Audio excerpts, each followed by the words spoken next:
एक बहुत ही गंभीर और बृहद सवाल उठ खड़ा हुआ है कि क्या 20 जुलाई 2026 को जिस तरीके से दिल्ली पुलिस ने इस आंदोलन को यानी कि सीजेपी कॉकरोच जनता पार्टी के आंदोलन को रोकने का प्रयास किया, क्या इसका कोई और तरीका हो सकता था?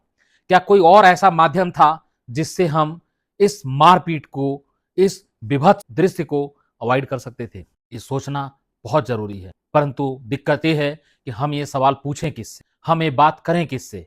सरकार सामने आती नहीं है, सरकार संवाद के लिए तैयार नहीं है, सरकार बात नहीं करना चाहती। पर आज हम सरकार से सरकार की भाषा में ही बात करेंगे। सरकार जिस भाषा में हमसे बात करती है, हम उसी भाषा का उदाहरण देते हुए उसी भाषा की शैली में बात करने की कोशिश करेंगे और ढूंढेंगे कि क्या हम इस परिदृश्य को, जो कि 20/7/2026 को घटित हुई, उसको हम किसी भी तरीके से अवॉइड कर सकते थे या कोई और इसका समाधान निकाल सकते। तत्कालीन सरकार से हम जब भी कोई सवाल पूछते हैं, जब भी कोई समस्या डिस्कस करते हैं, तो तत्कालीन सरकार का एक ही जवाब होता है कि वो अपने जवाब में पंडित नेहरू को, इंदिरा गांधी जी को, इन सबको शामिल करके जवाब देते हैं। उन्होंने ऐसा किया इसलिए मैंने ऐसा किया, उन्होंने इस तरीके से किया इसलिए मैंने इस तरीके से किया।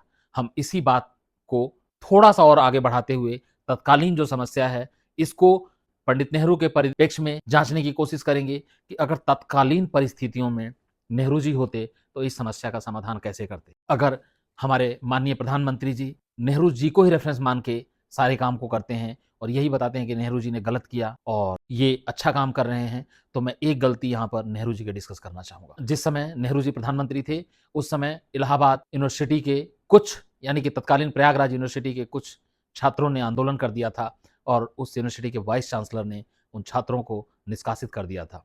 उस निष्कासन से वो छात्र इतने विक्षुब्ध हुए कि उन्होंने प्रयागराज से ट्रेन पकड़ी और सीधा नई दिल्ली आ गए। नई दिल्ली आए और कहाँ गए? किसी जंतर मंतर, किसी पार्लियामेंट हाउस नहीं गए। वो सीधा बिना किसी संदेश के, बिना किसी मैसेज के, बिना किसी इंफॉर्मेशन के प्राइम मिनिस्टर नेहरू के घर गए। माननीय मोदी जी, दिल्ली पुलिस उस टाइम भी हुआ करती थी, लाठियां उस टाइम भी थी और लाठियां भाजने वाले भी उस टाइम भी थे। परंतु पंडित नेहरू अभी जिस तरीके की सशक्त सरकार है, इतनी सशक्त सरकार का शायद संचालन नहीं कर रहे थे और इतने सक्षम प्रधानमंत्री नहीं थे। इसलिए उन्होंने सारे छात्रों को अपने प्रधानमंत्री निवास के सेंट्रल हॉल में बुला लिया। उनकी अयोग्यता रही होगी ये, क्योंकि तत्कालीन सरकार जो बताती है वो यही बताती है कि वो अयोग्य प्रधानमंत्री थे और उन्हीं की कमियों को हम लोग झेल रहे हैं। उनकी अयोग्यता इतनी कि उन्होंने सारे इलाहाबाद यूनिवर्सिटी के विशुद्ध छात्रों को अपने सेंट्रल हॉल में बुला लिया और सेंट्रल हॉल में बुला करके ड्राई फ्रूट्स दिए, खाने के लिए भिजवाए अपने कर्मचारियों से कि इन बच्चों को खाने के लिए ड्राई फ्रूट्स दीजिए, ये भूखे होंगे। अब इसके आगे जो हुआ वो और चमत्कारी था। पंडित नेहरू बनियान में और शॉर्ट्स में उन्हें स्टूडेंट्स के सामने आ गए। हाँ मोदी जी, बनियान में और शॉर्ट्स में इतने अयोग्य थे वो, और आकर के उन्होंने बिना कुछ पूछे, बिना कुछ जाने, बिना डांटे, बिना डराए बोला कि अरे तुम लोगों को तो पढ़ना चाहिए, तुम सब यहाँ क्या कर रहे हो? जाओ जाओ पढ़ाई करो, जाओ जाओ। और ये कहते हुए पंडित नेहरू 2 मिनट में ही उस कक्ष से बाहर चले गए। छात्रों को समझ ही नहीं आया कि क्या हुआ। हम तो इनसे कुछ कहने आए थे, ना इन्होंने हमसे पूछा, ना हमसे सुना, ना हमसे कुछ कहा और पढ़ो पढ़ो कह के चले गए। हम पढ़े कहाँ, हमारा तो निष्कासन हो गया। इन्हीं सब विचारों के साथ वो सारे स्टूडेंट्स बचे हुए ड्राई फ्रूट्स को अपनी जेबों में भर के और वापस इलाहाबाद की तरफ निकल गए, क्योंकि प्रधानमंत्री ने उन्हें इलाहाबाद जाने के लिए बोला। जब वो सुबह फतेहपुर के आसपास पहुंचे तो अखबार बेचने वाले अखबार बेच रहे थे। छात्रों ने अखबार खरीदा और पढ़ा। उसमें न्यूज छपी थी कि प्रयागराज यूनिवर्सिटी के तत्कालीन वाइस चांसलर ने सारे छात्रों का निष्कासन रद्द कर दिया था और सबको पुनः यूनिवर्सिटी में पढ़ने की अनुमति दे दी थी। ऐसे थे प्रधानमंत्री नेहरू। क्या तत्कालीन सरकार ऐसा कोई समाधान नहीं निकाल सकती थी? क्या हमारी सरकार, हमारी तत्कालीन सरकार के पास कोई संवाद का प्रावधान नहीं बचा था? कोई ऐसा तरीका नहीं था जिससे हम इन छात्रों को ये मार खाने से बचा सकते थे? या हमने प्रयास ही नहीं किया, या हमने ये जानने की कोशिश ही नहीं करी कि ये छात्र चाहते क्या हैं? मोदी जी, जब कोई बच्चा लड़ रहा होता है, जिद करे बैठा होता है, अगर उसके सिर पे हाथ रख दीजिए ना तो रो पड़ता है। आप एक स्टेटमेंट दे देते, आप जहां थे वहां से एक स्टेटमेंट छात्रों के नाम से दे देते, ये सारा फसाद खत्म हो जाता। आपकी एक बात, एक आश्वासन इस सारे फसाद को खत्म कर सकता। पर मोदी जी, आप तो बात ही नहीं करना चाहते। आप तो बात करने के बारे में सोचते ही नहीं हैं। आप सोचते हैं कि सत्ता बल से चलता है। मोदी जी, याद कीजिए 2014 से पहले आप कहा करते थे कि जो लोग केंद्र में शासन चला रहे हैं वो चांदी के चम्मच के साथ पैदा हुए हैं, इसलिए आम जनों की तकलीफ नहीं समझते। परंतु वो चांदी के चम्मच वाले मोदी जी साल में 2 बार 3 बार प्रेस कॉन्फ्रेंस करते थे, बात करते थे, हमारी तकलीफों को समझते थे। तब आपकी बातों को सुनकर के हमें ऐसे लगा कि शायद हम में से कोई प्रधानमंत्री बनना चाहिए जो हमारी बातों को सुनेगा, हमारे दर्द को समझेगा, और हमने आपको चुना क्योंकि आपने टपरी से चल करके प्रधानमंत्री के स्थान तक का सफर तय किया था। हम लोगों को इस बात का पूरा एहसास था कि आप हमारे दर्द को अच्छे से समझेंगे, आपको समझ में आएगा कि जब हम रोते हैं तो सिसकते कैसे हैं, जब हम रोते हैं तो आंसुओं को पीते कैसे हैं, हम रोते हैं तो अपने दर्द को कैसे संभालते हैं। इन सारी उम्मीदों के साथ हम आपको प्राइम मिनिस्टर लेके आए और हमने आप पे भरोसा कुछ गलत नहीं किया था। आपने वादे किए थे, आपने बोला था ये देश नहीं झुकने दूंगा, 100% गवर्नेंस, 0% गवर्नमेंट। ये आपका ही वादा था मोदी जी, आपका ही वादा था, ना खाऊंगा ना खाने दूंगा। पर हुआ क्या? गवर्नेंस तो बची ही नहीं। 20 तारीख को जो दिखा पार्लियामेंट स्ट्रीट में, वो गवर्नेंस नहीं था। किस तरीके से वो गवर्नेंस था?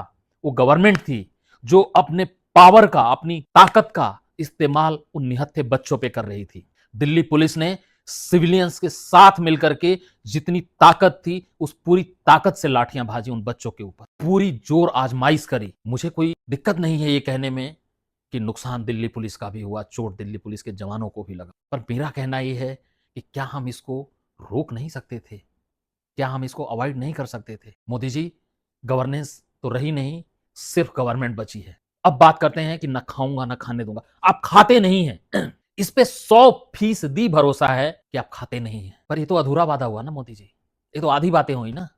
आपने ये भी बोला था कि खाने भी नहीं दूंगा, पर आपके मंत्री क्या कर रहे हैं मोदी जी?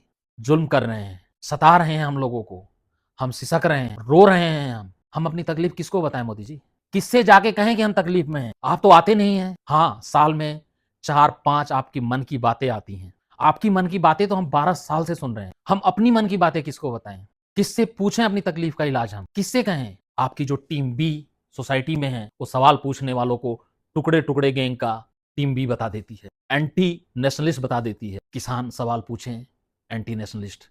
कोरोना में हम ऑक्सीजन ढूंढें, एंटी नेशनलिस्ट। वो खिलाड़ी जिनको आपने अपने आवास पे बुला करके सम्मानित किया क्योंकि वो ओलंपिक में अवार्ड जीत के आए, उन्होंने जब सवाल पूछा तो इसी जंतर मंतर पे आपकी दिल्ली पुलिस ने उनको भी घस। आज छात्र बच्चे जिसको चाचा नेहरू भविष्य मानते थे इस देश का, वो बच्चे जब अपने साथियों के सुसाइड करने के केस पे आकर के जंतर मंतर पे खड़े हो गए तो आपकी वो टीम भी इनको भी एंटी नेशनलिस्ट कहने से पीछे नहीं हट रही है, बिना ये सोचे कि उनके घरों में भी वो बच्चे होंगे जो नीट की, सीबीएसई की, सीयूईटी की, आईपी मेट की या तरह तरह की परीक्षाएं देंगे और जिससे वो भी दुखी होंगे। पर एक बार भी परहेज नहीं कर रहे हैं इन बच्चों को एंटी नेशनलिस्ट कहने से। ये गवर्नेंस है मोदी जी, ये सुशासन है। इसके लिए हम आप पे भरोसा किए थे, इसके लिए हम आपको लेके आए थे। हम में क्या कमी रह गई? हमने तो आपके लिए सब कुछ किया।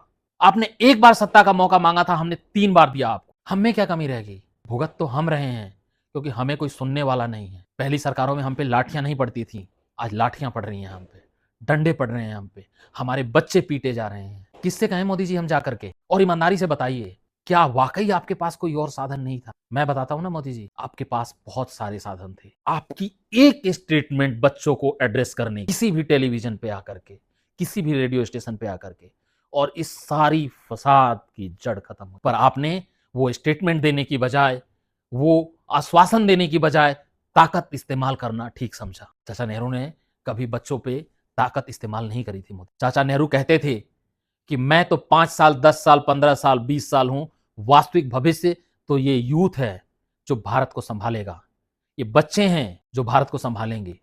बच्चों से इतना लगाव कि उन्होंने अपना पूरा जीवन बच्चों को समर्पित किया और अपने आप को चाचा कहलवाना ठीक समझा। अपना जन्मदिन इन बच्चों के नाम कर दिया ताकि बच्चे उनसे कनेक्टेड महसूस करें खुद। आपने क्या किया मोदी जी? आपने तो संवाद का रास्ता ही बंद कर दिया। यही गवर्नेंस है? और अगर ये गवर्नेंस है ना मोदी जी, तो हाथ जोड़ रहे हैं, नहीं चाहिए ऐसी गवर्नेंस, नहीं चाहिए ऐसी गवर्नेंस। फिर तो अगर पिछली सरकारें 100% गवर्नमेंट और 0% गवर्नेंस थी, तो मैं दावे से कहता हूं कि आज हर भारतीय ये चाहेगा कि हमें सिर्फ और सिर्फ गवर्नमेंट मिल जाए, गवर्नेंस हमें नहीं चाहिए। अगर ये गवर्नेंस है, अगर आपके शब्दकोश में गवर्नेंस की परिभाषा ये है कि हमारे बच्चों पे लाठियां भाजी जाएंगी, हमारे निहत्थे बच्चों पे लाठियां भाजी जाएंगी, तो हमें नहीं चाहिए ऐसी गवर्नेंस। कहने को तो बहुत कुछ है मोदी जी, पूरा दिल भरा पड़ा है, पर सब कुछ बोल नहीं सकते। कोशिश कीजिए, कभी बात कीजिए हम लोगों से, रो के बताएंगे पर सारी बातें बताएंगे मोदी। और मोदी जी, हम एंटी नेशनलिस्ट नहीं हैं, हम वो लोग हैं जिन्होंने लाल बहादुर शास्त्री जी के कहने पे कई महीनों तक एक समय का उपवास रखा।